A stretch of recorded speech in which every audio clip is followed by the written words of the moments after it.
Hello there, dear viewer. As you can see, I am horizontal right now. I'm sideways. I'm fucking horizontal. And speaking of horizontal,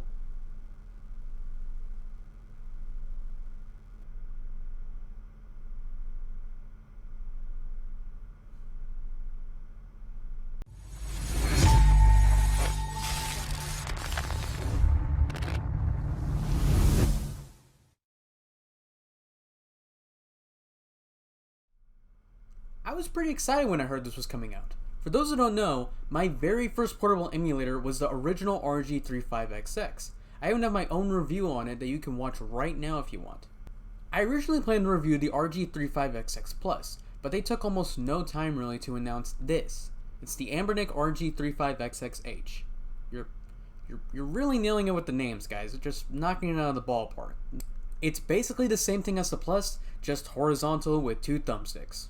Which, by the way, Anbernic, I feel like y'all shouldn't have released these two devices like this. I feel like y'all should have released the RG35XX Plus and the H at the exact same time. It would have been good for people to have two options at the exact same time for whichever, if they prefer a vertical handheld or a horizontal handheld. I just can't help but think that somebody regretted buying the Plus as soon as the H was announced and it was too late for them to get their money back or some shit.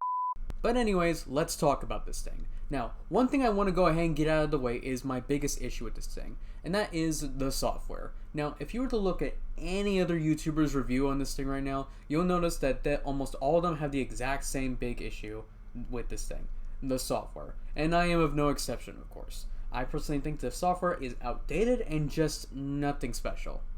It does get the job done for what you need to do to get the games running and all that, but I feel like it could be better. Like many others, I feel like Anbernic could just work with some of these developers that make these custom firmwares and just release their devices day one with that custom firmware built in. I mean, they did eventually start releasing the original RG35XX with that custom firmware built in already, Garlic OS I mean.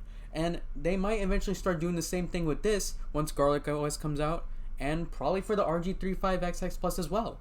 But obviously I don't want to recommend something for what it could be.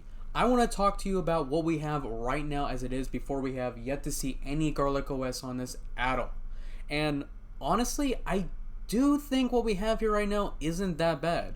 In fact, I do still think this is a great option for anybody looking to get into portable emulation for really cheap. So what do we get on the outside? Well, I'm happy to say that the unit does feel pretty comfortable in the hands and when playing games. Admittedly, a little uncomfortable when trying to play games that require the thumbsticks, but otherwise, for the most part, pretty comfortable. We get two thumbsticks that are regular Joy-Con thumbsticks and not Hall effects. Makes sense so this can stay cheap. Pretty nice feeling face buttons, a very firm and nice feeling D-pad, nice and clicky shoulder buttons, and of course the essential volume up and down, power, reset, start and select, and a function button. We also get a headphone jack, a mini HDMI port if you ever want to play this on the TV, a charging port, and input port for a second controller. We also have the specs. You didn't expect me to remember all that, did you? Right? Right? Okay.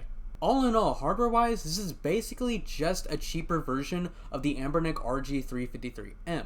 I say this because it's the only other handheld I can really compare it to, and while I owned it, I just never really made a video about it.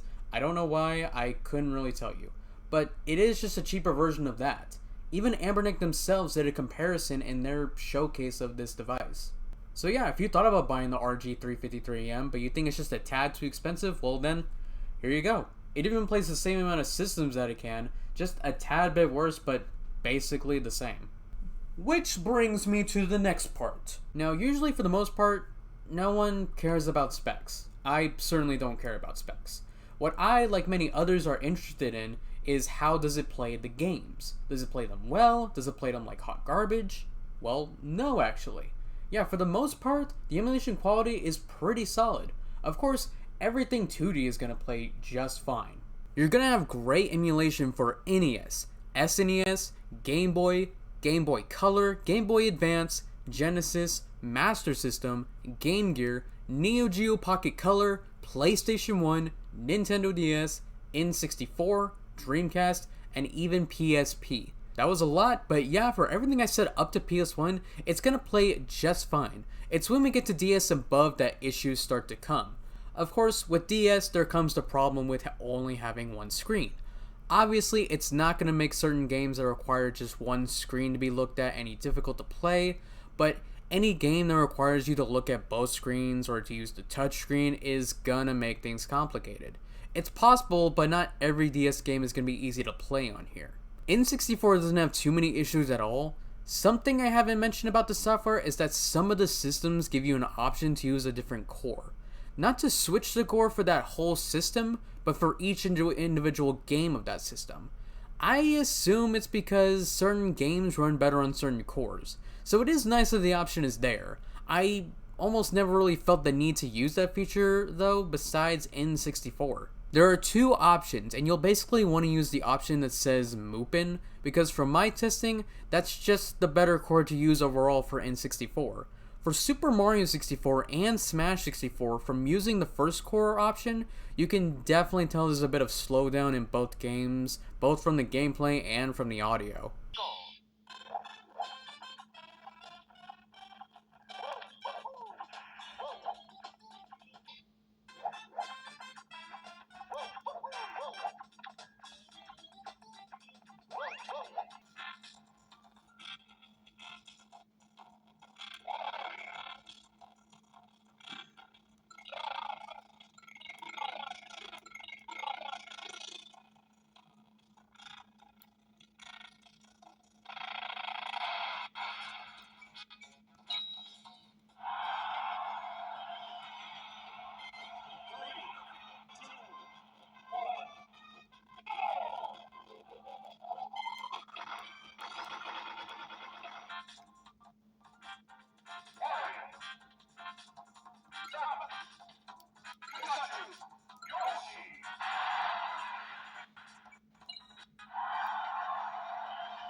Next, I wanted to try some more intensive games like Perfect Dark, and gameplay wise, it ran pretty okay.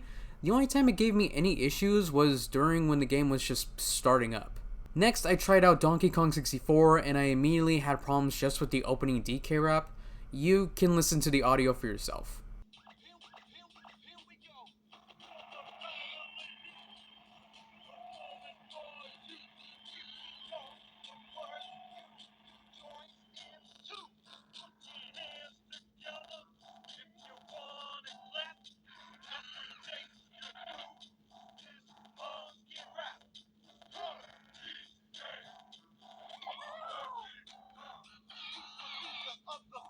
Up next was Dreamcast, and it did exactly as I expected it to do. It played just fine with most games. Marvel vs. Capcom 2 ran fine, Sonic Adventure 2 had a few frame dips like I expected. It's when I started Adventure 1 that it was giving me problems. Not gameplay problems, but audio problems. And this was a similar issue I had with the RG353M. I'll let you watch this B-roll footage just to get the idea. Okay, so someone tell me why. Whenever I have Sonic Adventure on one of the Anbernic devices, because this has happened in the past. But let me show you what I'm talking about. So, if we play Sonic Adventure on this, just as it is, and we go into the little boss fight cutscene.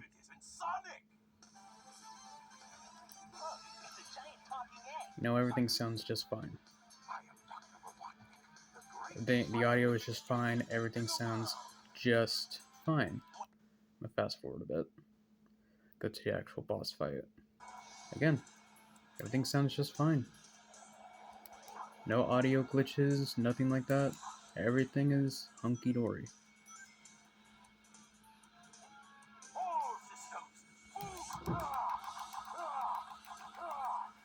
Everything is all hunky-dory here. But if I do it on this,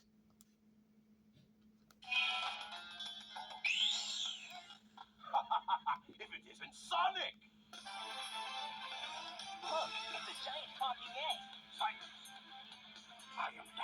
Oh, and the cutscene sounds fine here too. But if we go to the actual boss fight, which I can't fast forward on this, so give me a sec.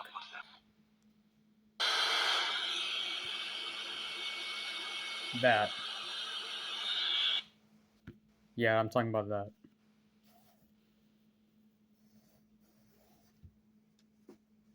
It sounds like a industrial vacuum or something.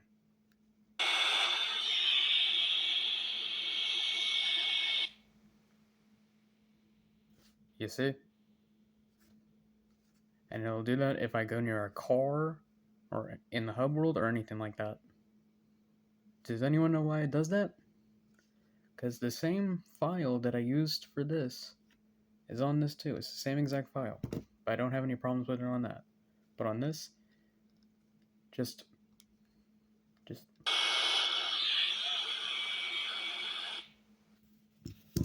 I don't get it.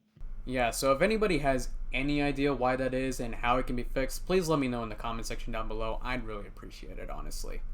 Now comes PSP, the system that I don't see myself playing on this almost at all, because the only PSP games I really care enough to play are the God of War ones and Shin Budokai.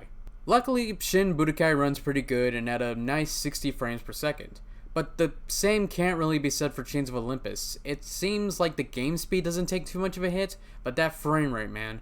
I'd be more than fine if we were at 30, maybe even 25 frames, but it seems to stay at a consistent 15 frames most of the time. And because of that, I just don't consider it very fun to play. Hell, I don't consider PSP to be too much fun to play on this small screen anyway. You can definitely do it with some of the more lightweight games. I just personally wouldn't recommend it, but hey, do you? The RG35XX is what, again, I would consider to be a good option for people looking to get a cheap portable emulator that just plays the games right out of the box with almost no tinkering required at all. It's what made the original RG35XX so popular in the first place. Even on the stock firmware, the emulation quality is pretty great, no doubt about it.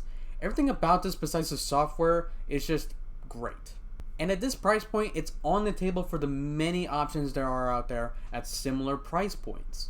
Do I think it's the best? Well, no. My favorite overall is still the Retroid Pocket 2S. And even if you go on their official website right now, they have to where the version with the 4 gigs of RAM is at $99. Now, we can actually say this is a $100 handheld. Besides taxes and shipping cost, of course. But anyway. The 35XX is still a good option if you're looking to go even cheaper than that. I plan to actually still use this after this video for any outdoor retro gaming I have planned, just mainly when I'm out in general or if I'm working and I'm on my break. Since I have been using my 2S for more bigger systems like GameCube or PS2, which I actually plan to talk about in an update video I have planned for the 2S. So look forward to that when it comes out, and as always guys, down below in the comment section, let me know how you're liking these review videos, give me any constructive criticism you may have on these videos, and as always, I will see y'all next time.